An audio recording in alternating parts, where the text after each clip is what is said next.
देश के साथ मध्य प्रदेश और छत्तीसगढ़ में कोरोना से हालात लगातार खराब होते जा रहे हैं। कोरोना की दूसरी लहर धीरे धीरे खतरनाक स्तर पर पहुंच गई है। आलम यह है कि प्रदेश की बात तो दूर, अब शहरों में एक दिन में 1000 से ज्यादा केस सामने आ रहे हैं। इसी को देखते हुए कई शहरों में नाइट कर्फ्यू और लॉकडाउन तक लगा दिया गया। वहीं ग्वालियर, पन्ना के बाद आज शाम से सीहोर में भी कोरोना कर्फ्यू लगाने का फैसला किया गया है। बढ़ते कोरोना केस और लोगों को हो रही मौत के बाद अब ये तमाम तैयारियां की जा रही हैं। सरकार बार बार लोगों से सुरक्षित रहने की अपील भी कर रही है, साथ ही मास्क का उपयोग करने की हिदायत दी जा रही है। क्या अब सरकार को सख्ती से इसका पालन कराना होगा? अंतिम उपाय क्या केवल लॉकडाउन है? इन तमाम मुद्दों पर चर्चा भी करेंगे। कुछ खास मेहमान रहेंगे हमारे साथ, लेकिन उससे पहले आपको आज की रिपोर्ट दिखाते हैं।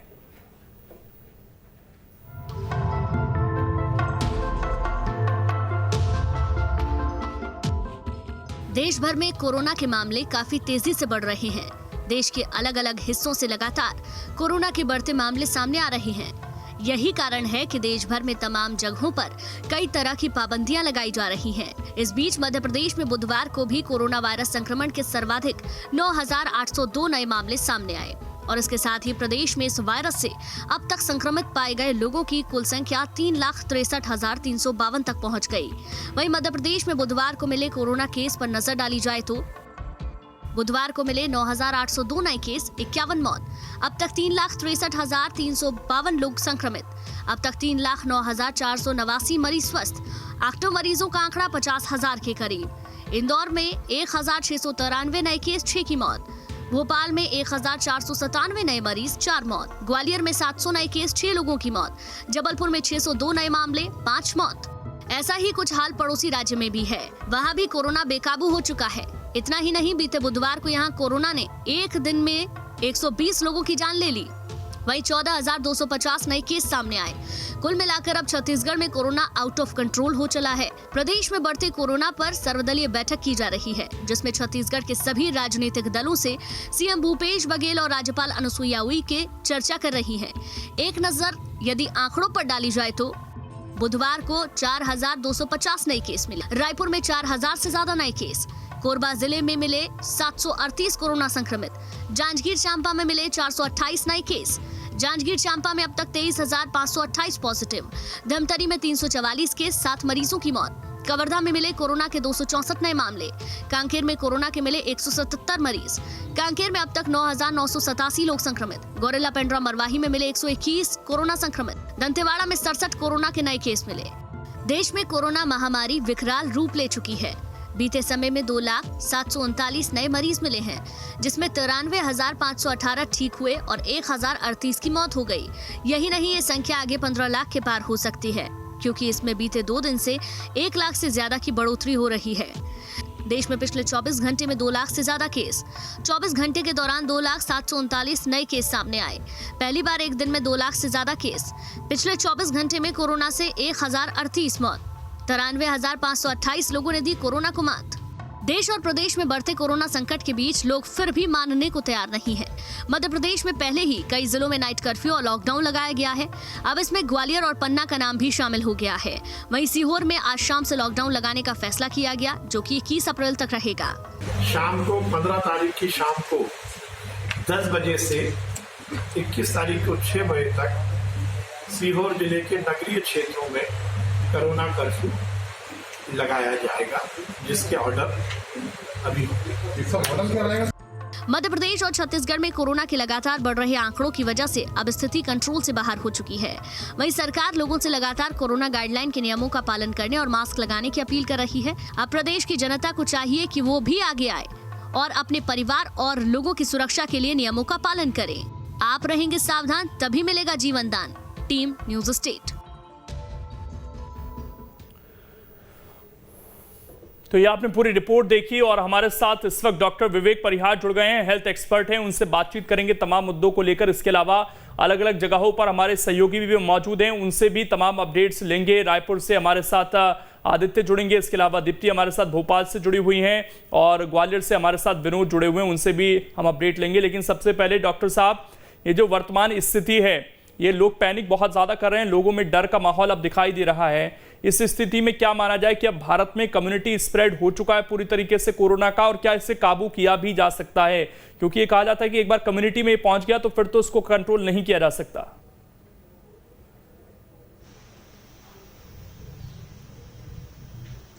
बिल्कुल लोकेश जी, इस समय जो स्थिति है वो इतनी भयावह है कि लोगों में इतना डर है कि एक्चुअली जो मोर्टलिटी का रीजन है वो डर है।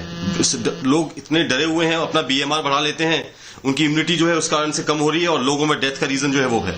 तो मैं लोगों से सबसे पहले तो अपील करना चाहूंगा कि कोरोना एक बहुत घातक बीमारी तो है, परंतु आप सारे प्रिकॉशंस रखें और अपने आप को इतना डराएं नहीं कि आपकी इम्यूनिटी वगैरह जो है वो कमजोर हो, और खाने का विशेष ध्यान रखें, आपकी डाइट का विशेष ध्यान रखें। तो ये कुछ चीजें हैं जिससे हम कोविड से लड़ाई लड़ सकते हैं। देखिए लोकेश जी, कोविड तो सबको होना है, ये मैं आपको बता देता हूं, क्योंकि इस समय स्थिति इतनी भयावह है, कम्युनिटी स्प्रेड हो चुका है, सबको उसके नीचे से निकलना है। हर्ड इम्यूनिटी जब तक डेवलप नहीं होगी तब तक आप इससे लड़ाई नहीं लड़ सकते। ये मेरी जनता से अपील है कि आप अपना ध्यान रखें, और बहुत विशेषतः जब कोई आपको बहुत ही अत्यंत आवश्यक काम हो तब आप घर से निकलें, बिल्कुल घर से बिल्कुल ना निकलें आप। बिल्कुल हर्ड इम्यूनिटी होगी, और हो सकता है कि आप लोगों का कोरोना से एक बार जरूर सामना हो जाए, लेकिन थोड़ा सा डटकर सामना करेंगे तो बहुत ज्यादा चांस है आप इसको मात दे देंगे। हमारे साथ भोपाल से दीप्ति भी जुड़ी हुई हैं। दीप्ति, ये बड़ी बात डॉक्टर साहब कह रहे थे कि हर्ड इम्यूनिटी की तरफ हम बहुत तेजी से बढ़ रहे हैं, और अब शायद ही कोई व्यवस्थाएं कोरोना से बचाव कर पाएं, लोग खुद ही अपना बचाव कर सकते हैं, शायद अब उससे बड़ी कोई चीज बची नहीं है।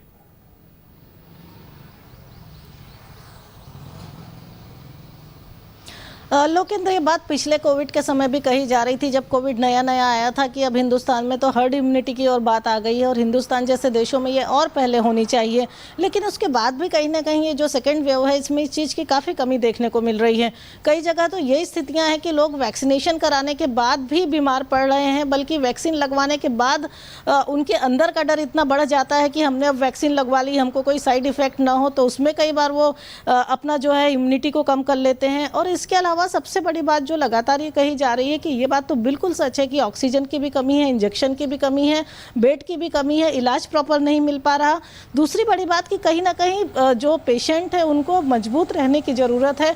हर्ड इम्यूनिटी तो अपनी जगह है, लेकिन जो इन्फेक्टेड है उनको खुद को पॉजिटिव रखने की थोड़ी ज़रूरत होगी। ये सोचना होगा कि किस तरह खुद को रिकवर करा जा सकता है, क्योंकि निश्चित ही कोविड का ये जो सिचुएशन है, इसको हम एक तो दवाओं के जरिए निकाल सकते हैं, दूसरा अपने मन को मजबूत करके कहीं निकाला जा सकता है, क्योंकि हालात जो हैं वो काफ़ी हद तक बहुत बदतर हो चुके हैं। खुद सरकार इस बात को मान रही है कि हालात बहुत बिगड़ चुके हैं, और बिगड़े इसलिए हैं कि इन्फेक्शन रेट तो बहुत ज़्यादा है, 17 तक जा रहा है, लेकिन उससे बड़ी बात यह है कि उस फ्रिक्वेंसी में इलाज नहीं मिल पा रहा है लोगों को। ये अपने आप में एक बहुत परेशान करने वाली चीज़ है। तो लगातार केसेस भी बढ़ रहे हैं, इलाज भी नहीं मिल रहा है, और ऐसे में जितना लोगों का मनोबल जो मजबूत होना चाहिए इस बीमारी से लड़ने के लिए, वो कहीं ना कहीं डाउन होता जा रहा है, कहीं ना कहीं गिरता जा रहा है। तो ये भी एक बड़ी वजह है।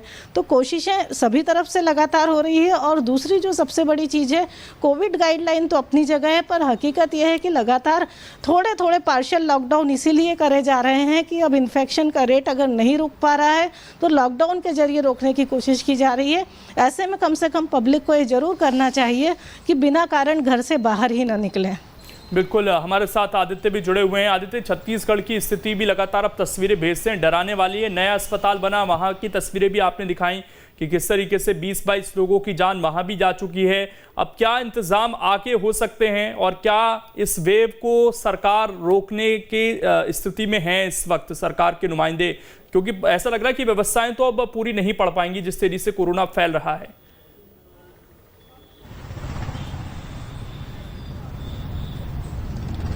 देखिए लोकेश जी, ये पूरी रिपोर्ट दिखाने के पीछे सरकार की कमियां दिखाने से ज्यादा हम ये चाहते हैं कि निश्चित तौर पर जिम्मेदार है वो ध्यान दे।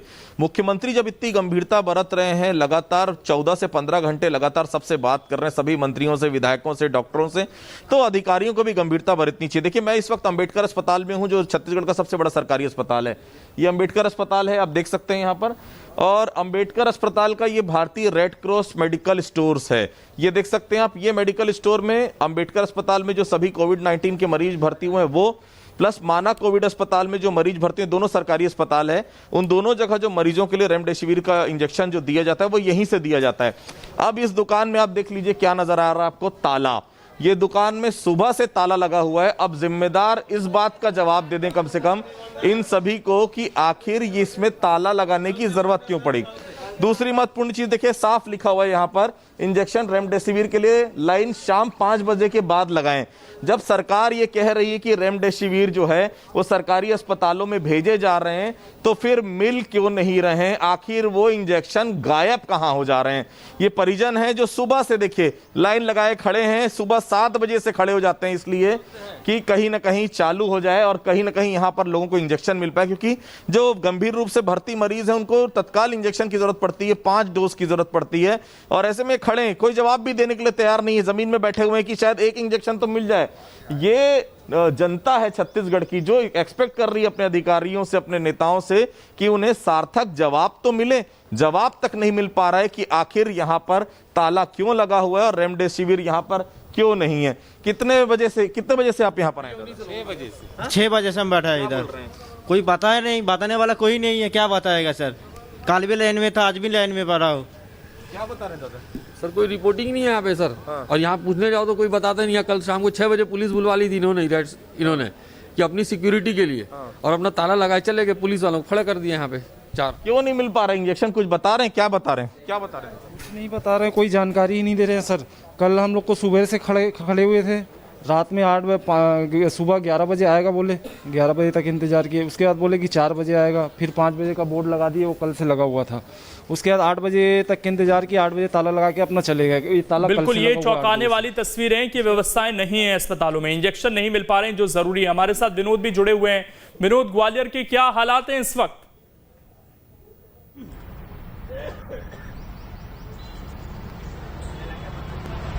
देखिए लोकेंद्र, ग्वालियर में अगर हम रेमडेसिविर इंजेक्शन की ही बात करें सबसे पहले, तो ग्वालियर के जो जयारोग्य अस्पताल है, जो यहाँ का अंचल का सबसे बड़ा अस्पताल माना जाता है, 7-8 जिलों के अलावा उत्तर प्रदेश और राजस्थान तक के मरीज यहाँ पर पहुँचते हैं। तो जितनी संख्या अभी एक्टिव केसों की है उतने रेमडेसिविर इंजेक्शन तो नहीं है, लेकिन ये बताया गया प्रशासन की तरफ से कि 200 इंजेक्शन उनके पास उपलब्ध हैं और ज़रूरत होने पर डॉक्टर अगर एडवाइस करता है इस इंजेक्शन को लगाने की तो उनको उपलब्ध करा दिया जाएगा।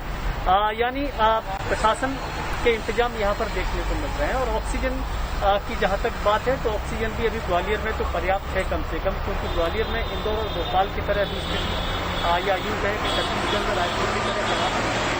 लेकिन हाँ, ये रफ्तार बहुत तेजी से बढ़ रही है, क्योंकि जितने मरीज डिस्चार्ज हो रहे हैं लगभग 150 के आसपास रोज डिस्चार्ज हो रहे हैं और आ रहे हैं लगभग 600-700 के करीब। तो 3 गुना से ज्यादा मरीज पहुंच रहे हैं और 3 गुना रफ्तार संक्रमण की जो बढ़ रही है उसके अकॉर्डिंग इंतजाम 3 गुना हर रोज बढ़ा पाना प्रशासन के लिए एक बहुत बड़ी चुनौती है। इसलिए बेहतर यही होगा कि लोग अपने आप को कोरोना की गाइडलाइंस में ढालने की कोशिश करें और नियमों का पालन करें। प्रशासन के जो इंतजाम हैं कम से कम उन तक बात न पहुंच पाए और खुद ही फिट रहने की कोशिश करें। कोरोना संक्रमण बिल्कुल खुद कोशिशें करनी होंगी। हमारे साथ डॉक्टर साहब भी जुड़े हुए हैं। विवेक जी, ये जिस तरीके से अब संक्रमण फैला है और जो इसकी रफ्तार है, जो हमारा वैक्सीनेशन का पूरा कार्यक्रम चल रहा था, उस पर ये कितना असर डाल सकता है? क्योंकि जो लोग पॉजिटिव आ रहे हैं या फिर बहुत माइन्यूट सिम्टम्स हैं उनमें, अगर वो वैक्सीन लगवा रहे हैं तो किसी तरह का उन पर असर होगा इस वैक्सीन का?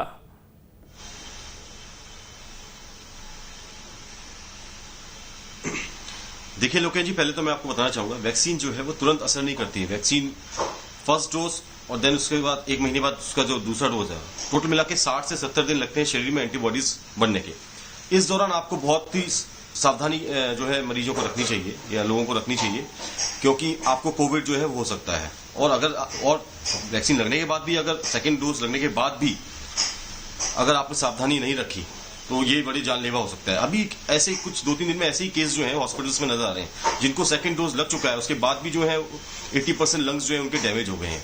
तो ये इतनी गंभीर स्थिति है। और लोकेश जी, मैं आपको बताना चाहूंगा, बात करूं मध्य प्रदेश और भोपाल और इंदौर की, भोपाल में शासकीय जो व्यवस्थाएं थी वो पूरी चरमरा गई हैं इतनी बुरी हालत है कि रेमडेसिविर का इंजेक्शन बोलते हैं कि रोज आ रहा है, परंतु वो जा कर रहा है। जैसा हमारे नामदेव जी ने बोला, रायपुर की स्थिति है, वही स्थिति जो है वो यही भोपाल में है कि इंजेक्शन तो आते हैं, हॉस्पिटल अपनी अवेलेबिलिटी देता है कि हमें इतने इंजेक्शन चाहिए, ये चाहिए, और ग्रुप बना रखा है सरकारी, कुछ व्हाट्सएप ग्रुप बने हुए हैं कि आप इनमें अपनी डिमांड डालें, आपको इंजेक्शन जो है हम प्रोवाइड करेंगे। हम अपनी डिमांड रोज डालते हैं, परंतु कोई भी एक सिंगल इवन रिप्लाई नहीं करता है उस ग्रुप में।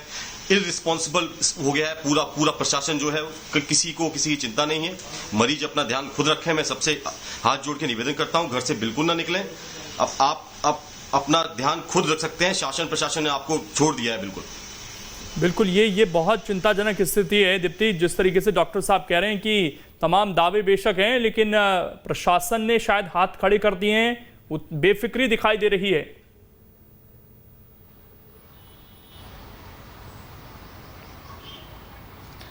अब लोकेंद्र बेफिक्री भी बोल सकते हैं, बल्कि ये भी बोल सकते हैं कि समस्या इतनी बड़ी हो चुकी है कि उसका कोई हल नहीं है, और जब हल नहीं है तो शायद यही एक तरीका हो सकता है। और ये जो बात डॉक्टर साहब बता रहे हैं, ये तो उस सिस्टम को डेली डील करते हैं, और अगर हम लोग हमारे जानने वालों से बात करते हैं या हमारे खुद के भी जो अनुभव है वो कम से कम इसी तरीके के हैं कि एक इंजेक्शन के लिए आप जितने फ़ोन लगाते हैं उस पूरे सिस्टम में कोई आपसे बात नहीं करता है, किसी का पलट के कोई कॉल बैक नहीं होता है। स्थितियाँ इतनी ख़राब हैं कि कहीं अस्पतालों में ये बोल दिया जाता है कि अगर आप रेमडेसिविर इंजेक्शन और ऑक्सीजन सिलेंडर ला सकते हैं तो बाकी इलाज हम कर देंगे। अस्पतालों में ये लिखवा के लिया जाता है, इस तरह के नोट वायरल हो रहे हैं कि अगर आप इनकी कमी के चलते कोई अप्रिय घटना हुई तो आपकी जिम्मेदारी होगी, अस्पताल प्रबंधन जिम्मेदार नहीं होगा। तो हालात बहुत अराजक हो चुके हैं। कोशिशें बहुत हो रही हैं, मैं फिर कहूँगी कि सरकार कोशिशें कर रही है, बता रही है कि हम ये कर रहे हैं, वो कर रहे हैं, लेकिन बीच का जो एक समय था उस समय कोविड को लेकर पूरी तरह से लापरवाह था, चाहे प्रशासन, चाहे सरकार, चाहे जनता, सभी लापरवाह थे। और आज जो देखने को मिल रहा है वो यही है कि उन स्थितियों को कंट्रोल ही नहीं किया जा पा रहा है। तो यही वजह है कि कोई जिम्मेदार उस पर बोलने से बच रहा है। आज इंजेक्शन आए हैं इंदौर एयरपोर्ट, 9,200 इंजेक्शन पहुंचने की बात हुई है, लेकिन सबसे बड़ी बात यह है कि मध्य प्रदेश के जो हालात हैं उसमें 9,200 इंजेक्शन क्या काफ़ी हैं? सभी जिलों से जिस तरह की खबरें आ रही, चाहे वो इंदौर हो, भोपाल हो, जबलपुर हो, छोटे छोटे जिलों से भी, रतलाम, खंडवा, क्या केवल इतने से इंजेक्शन में हम लोगों को बचा पाएंगे? ये तो पहली खेप अभी आई है, अगली कब आएगी? कितनी बढ़ाने की बात हो रही है? केंद्र से ज़्यादा मांगे गए हैं तो कितने ज़्यादा मांगे गए हैं? केंद्र कब उसको पूरा करेगा?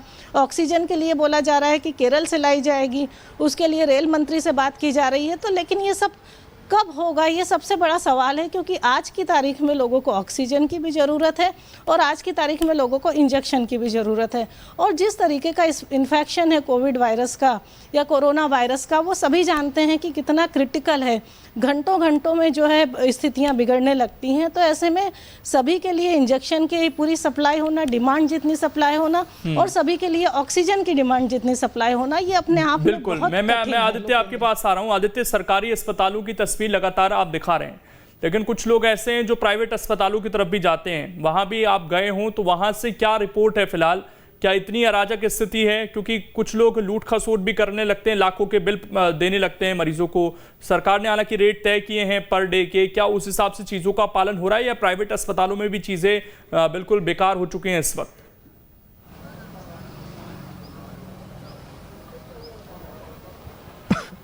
देखिए लोकेन जी, अगर सरकार ने रेट जारी कर दिया निजी अस्पतालों के लिए, आप उस रेट की बात करेंगे तो जैसे ही निजी अस्पताल आप जाएंगे, निजी अस्पताल वाला बोल देगा कि उसके यहाँ बेड ही नहीं है, क्या कर लेंगे आप?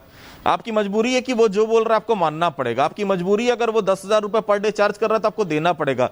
क्योंकि जब आप अस्पताल पहुंचते हैं लोकेन जी, मैं या आप या कोई भी, तो वो पूरी तरह से असहाय हो जाता है। वो सब कुछ डॉक्टरों के ऊपर छोड़ देता है, जो आपको बेहतर लगे वो करिए, क्योंकि उसका सबसे पहला और आखिरी उद्देश्य ये होता है अपने मरीज, अपने परिवार के परिजन जो वहां पर एडमिट करवाए जा रहे हैं, उनकी सेहत का ठीक तरीके से ध्यान रखवा पाना।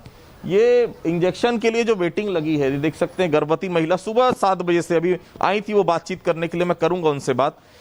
कितने बजे आए थे मैडम यहाँ पर आप? जी, हम सुबह यहाँ आए थे सर, 7 बजे आए थे।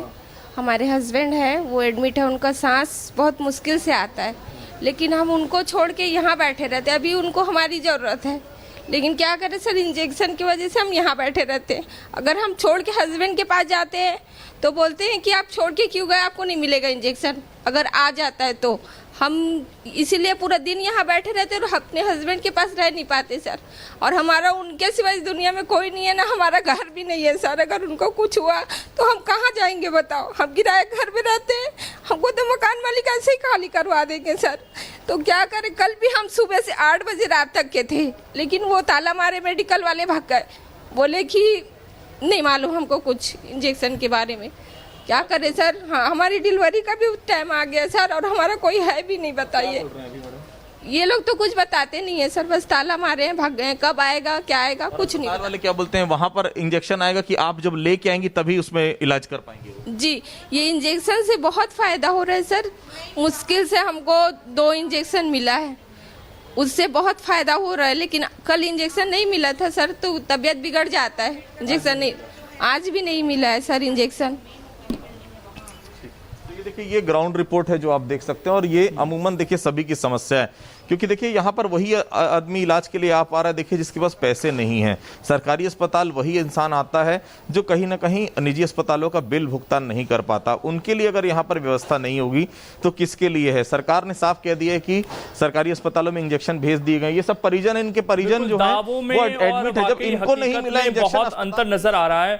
मैं एक छोटा सा रिएक्शन यहाँ पर विनोद से लेना चाहूंगा। विनोद, क्या ग्वालियर प्रशासन अब, क्योंकि हमने देखा है कि पहले चुपचाप बैठे रहते हैं, यूपी में भी हमने देखा कोई इंतजाम नहीं होते हैं, लेकिन जैसे ही केस बढ़ते हैं तो शमशान घाट पे जगह कम पड़ जाती है, दवाइयां कम पड़ जाती हैं। आपने थोड़ी देर पहले बताया कि उतनी बुरी स्थिति नहीं है, तो क्या पहले से अब और तैयारी ग्वालियर प्रशासन कर रहा है कि ऐसी स्थिति ना बन जाए जो इंदौर की, भोपाल की, रायपुर की है?